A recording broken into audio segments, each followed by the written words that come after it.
আসসালামু আলাইকুম। আজকে আমরা মাইক্রোসফট এক্সেলে খুব মজার একটা ট্রিক্স দেখব।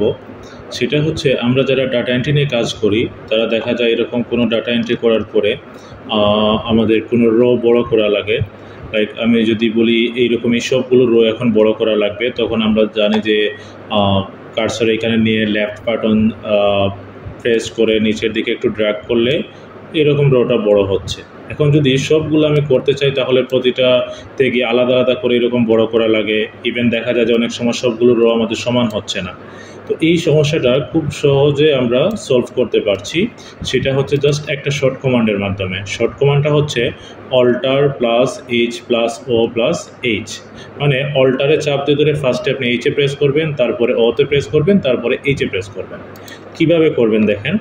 ফার্স্টে যতগুলো রো আপনি বড় করতে চাচ্ছেন সবগুলো আপনি এরকম সিলেক্ট করবেন।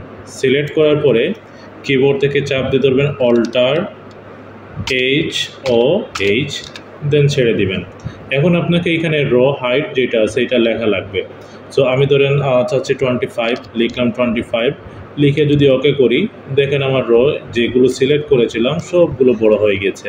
এখন আপনি যদি চান যে আরেকটু বড় করবেন, বড় করতে পারেন, আরেকটু ছোট করবেন, ছোট করতে পারেন।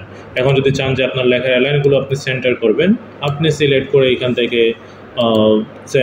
সেন্টার দিয়ে দিলেন, অথবা যদি লেফটে নিতে চান এটা হচ্ছে আপনার ইচ্ছা। এরকম খুব সহজে একটা শর্ট কমান্ডের মাধ্যমে আমরা আমাদের রড সাইজগুলো খুব বড় করতে পারবো সমানভাবে।